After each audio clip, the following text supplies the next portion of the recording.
Olá pessoal, eu sou Lara. Hoje meu pai não vai estar aqui, mas eu vou fazer um vídeo para vocês falando sobre o final de Demon Slayer. Isso aí!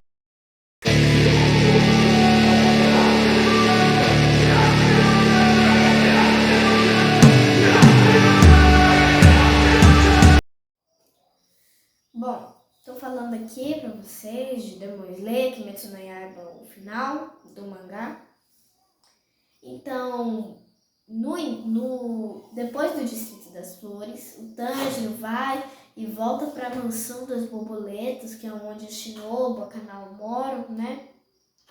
E o que eu achei muito legal desse decorrer aí, por exemplo, do 15, do 14 para frente, começa a ficar mais emocionante. Você consegue encontrar novos personagens, histórias cada vez mais profundas e mais emocionantes, né? E nessa a gente encontra Hashiras, que é o resto dos Hashiras que a gente não tinha visto antes no início, que é a Hashira do Amor, que é a primeira que a gente vai encontrar, que é a Mitsuri Kanroji. O que eu acho muito legal da Mitsuri é que além dela ser muito fofa, ela tem uma espada que consegue se esticar, ela consegue se mexer, a katana dela, porém ela pode acabar machucando a própria dona, ela pode acabar se machucando algumas vezes por causa da forma que a espada é. A espada faz inúmeras curvas, então tem uma chance muito grande de poder machucar o próprio dono, né? A gente encontra também o Hashira da Neblina, que vai entrar num vilarejo de ferreiros, que é onde vai forjar a nova katana do Tanjiro, que na qual está fazendo missão ali, mas a Nezuko, né? E ele acaba encontrando o Hashira da Neblina ali. Acabamos encontrando também o Genya, que é o irmão do Hashira do Vento. Eu não gostei muito dele e tal, mas é um personagem bom na batalha, na luta. Não é muito estratégico não, ele não é muito inteligente, né? Ele não pode se tornar Tsukugo de algum Hashira, porque ele é meio Oni e meio gente, pelo que deu pra entender, porque ele acaba, por exemplo, ele come um chumaço do cabelo de um Oni, um pedaço da roupa, uma lâmina quebrada que um Oni usa, e se ele comer isso, ele acaba se tornando um Oni por um breve tempo pequeno. E isso ajuda bastante o Tanjiro mais na frente, no decorrer das missões, no decorrer da batalha, né? A gente encontra também, nesse decorrer aí, a gente encontra o Hashira da Alma, que ele é legal, bem simpático, muito forte, extremamente forte. E o que deu pra ver, o nível de força dele é tanta que ele é cego de 2 olhos. Mas ele consegue, graças aos poderes que ele tem, né, o poder de luta, ele consegue sentir o Oni e tal, né, mesmo ele sendo cego. Nós temos o Hashira do Vento, que ele tem um irmão, que é o Genya. O Hashira do Vento, eu não gosto dele, pelo contrário, eu odeio ele, eu não gosto do Hashira do Vento. Ele é um Hashira completamente insuportável, descontrolado, e ele é sempre irritado o tempo todo, né? Ele é muito... eu não gosto muito. E sem falar que ele maltrata o Genya, porque o Genya tem essa forma de poder virar Oni por um breve, curto tempo, né? E ele maltrata o Genya por causa disso. Mas no fundo, você consegue entender que ele ama de coração o irmão dele, né? Ninguém pode conversar com ele direito, porque ele tem raiva extrema. Você não consegue conversar com ele, que ele já quer bater em você, quer te matar, né? Eu não gosto do Hashira do Vento. E também temos o Hashira da Serpente. Hashira da Serpente é o mais calmo, mais sério. E também é ciumento, é o mais ciumento que tem, porque ele ama a Kanroji, né? A Mitsuri Kanroji, a Hashira do Amor. Ele ama ela, ele não se declara para ela ainda, ele vai se declarar para ela no final do mangá, no final que eles acabam derrotando o Musa, o Kibutsuji, ele acaba se declarando, faz uma declaração de amor, né, para ela, muito bonito. Ele é extremamente ciumento e o Tanjiro acaba conhecendo a Mitsuri Kanroji. Aí ele vai, conversa com o Tanjiro e ele fala que vai bater nele, vai matar ele se ele ficar perto da Kanroji, se conversar com a Kanroji de novo. E, ao mesmo tempo que é fofo, né, ele é bem ciumento. E nessa encontramos todos os Hashiras no final de Demon Slayer e encontramos o resto dos outros Jogens. Os Jogens são criaturas extremamente grotescas, estranhas. Elas chegam a um ponto até ficar. Elas são bem nojentas. Tem um Jogen, eu acho que é o quarto Jogen, o quinto, se eu não me engano. Ele tem um olho na boca, os dois olhos com o símbolo do Jogen, e ele vive dentro de um vaso. Cada vaso que tem no lugar, ele consegue se teleportar e ele faz obras de arte com as pessoas que ele mata antes de devorá-las. Ele, no dizer dele, ele é um artista, um grande artista. No dizer dele, ele tem uma grande mente, né, de fazer as artes. Ele tortura as pessoas ainda vivas, mutila elas, faz a obra de arte que ele quer e mostra para as outras pessoas ficarem com medo dele, né? Esse Jogen é realmente... Eu fiquei no início até assustada, né? O Jogen, né? Mas como é um Oni, o Oni é capaz de fazer qualquer coisa com o ser humano.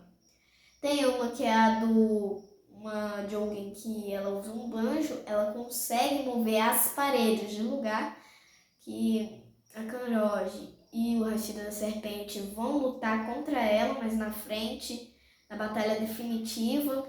E se eles não ficassem desviando dela o tempo todo, eles poderiam ficar até sendo esmagados por causa do poder dela. Ela controla através do banjo. Ela parece que ela é cega, ela não enxerga, ela só sente e vai tocando, né, de acordo.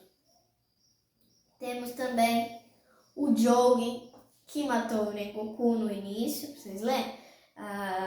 O Rengoku, ele acaba morrendo por um Jogen de uma forma muito triste.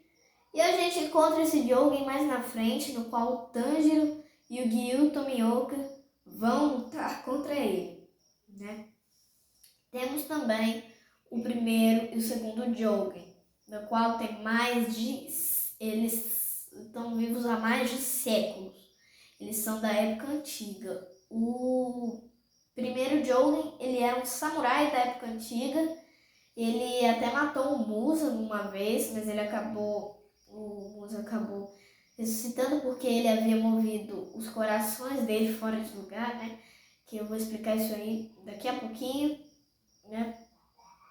E ele matou o irmão mais novo por inveja, porque ele via que o irmão era mais querido, ele via que o irmão, o seu irmão é isso, aquilo, ninguém falava dele mesmo, ele era extremamente focado e um ótimo samurai.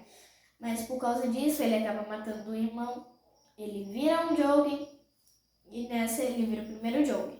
Temos também o segundo Jogen, que é o Douma. O Douma, ele era uma criança prodígio, por assim dizer, falado pelos seres humanos, porque quando ele era pequeno, ele tinha uma clareza no rosto dele fora do normal. Então as pessoas achavam, o menino prodígio, da palma de Buda, né? E quando ele se torna Oni, não se fala como se ele tornou Oni, não fala. né? Mas fala que ele devorava os fiéis dele. E a forma de devorar do Doma também, o que eu achei muito curioso, é que a forma do Doma devorar uma pessoa é de uma forma diferente. Como ele fala, eu não quero que você sinta dor, quero que você vá para o paraíso como uma nova criatura. Nessa, ele não devora a pessoa, rasgando a carne dela e tal, mastigando. Ele absorve ela. E depois que ele mata a pessoa, ele absorve a pessoa para dentro do corpo dele, né? E esse Doma é extremamente forte, assim como o primeiro Jogen, né?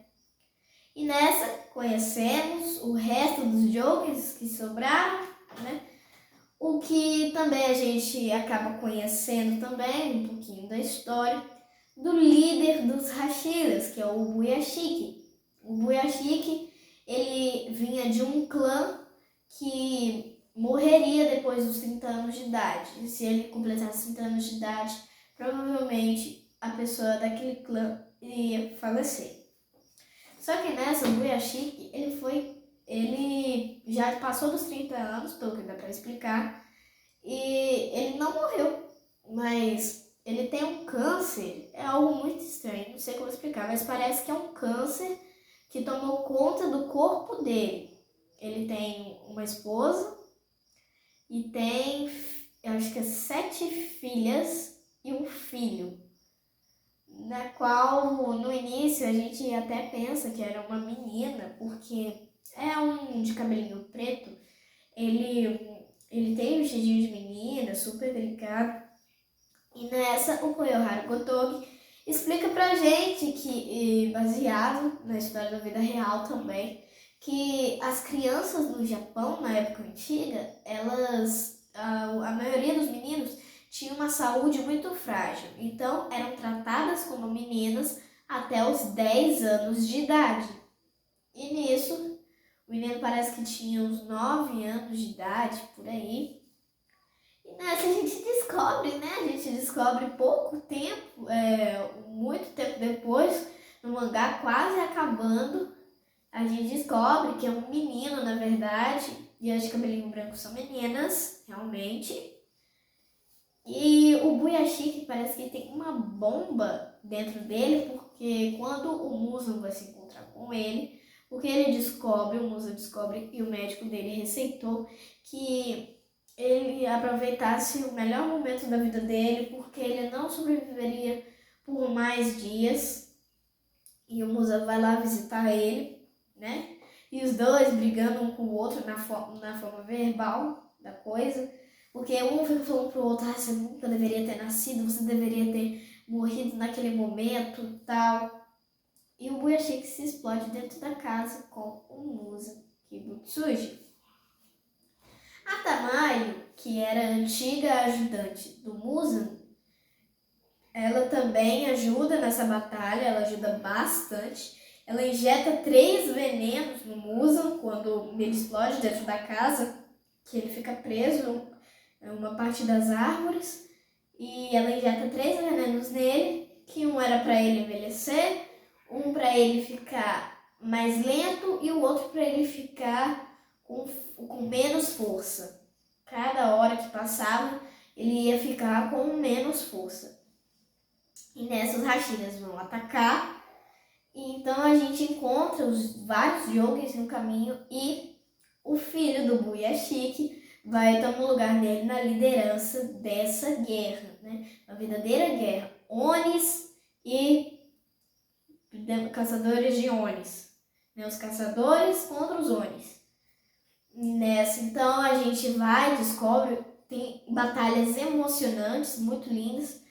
E, infelizmente, galera, a nossa Hashira dos insetos, a Shinobu, ela acabou morrendo pelo Doma, mas ela consegue injetar vários venenos nele, mas na qual, por muita sorte, só um que ela injetou dentro do corpo dela, quando ela fosse absorvida, o Doma ia passar muito mal, e a Kanao entra aí nessa batalha, mas o Inosuke.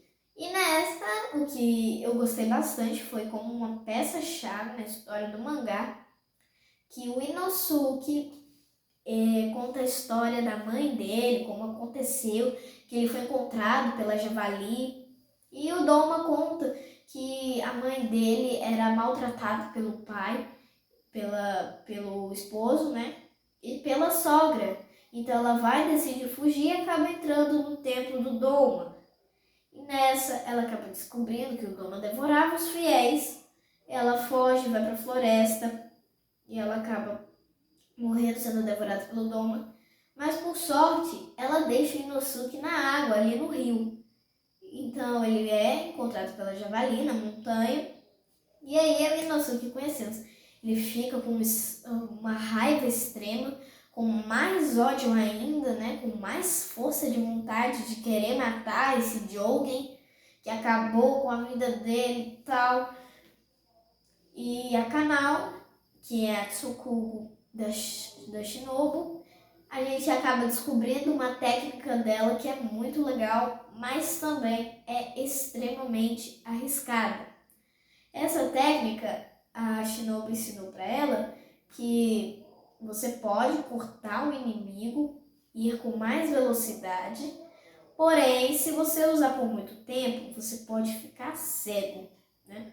E nessa ela usa, só que a sorte dela é que ela usa por pouco tempo. Então, por pouco tempo, ela acaba ficando cega de um olho. O olho fica todo vermelho, fica sangrando.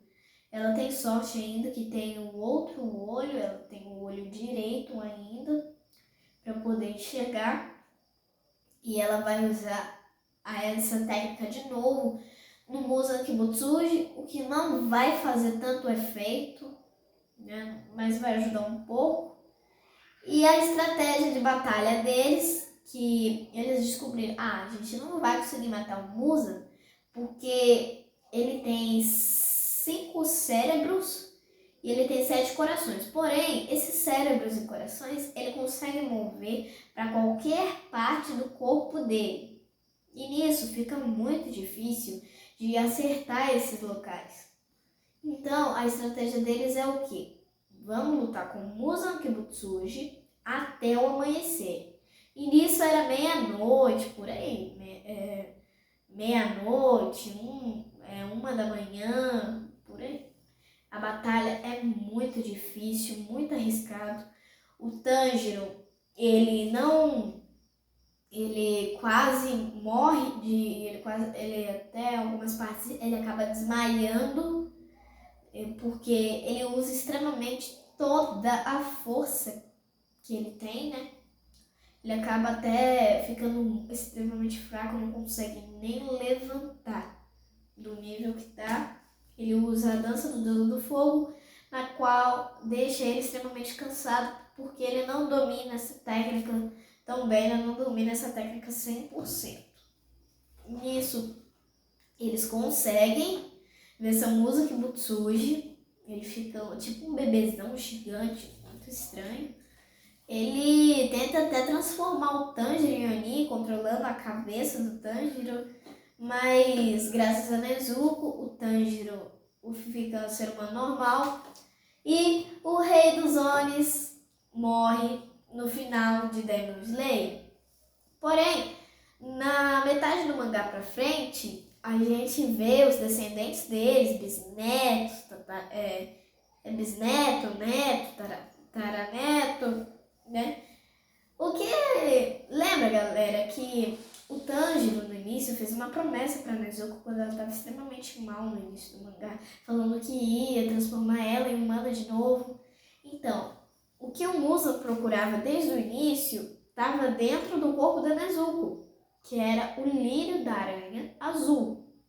Essas duas flores são o lírio da aranha vermelha e o lírio da aranha azul. O lírio da aranha vermelha serve para você se transforma em um Oni, no qual aconteceu com o Muzan Kibutsuji. Ele estava doente, aí o médico foi e botou dentro do remédio dele o lírio da aranha vermelha.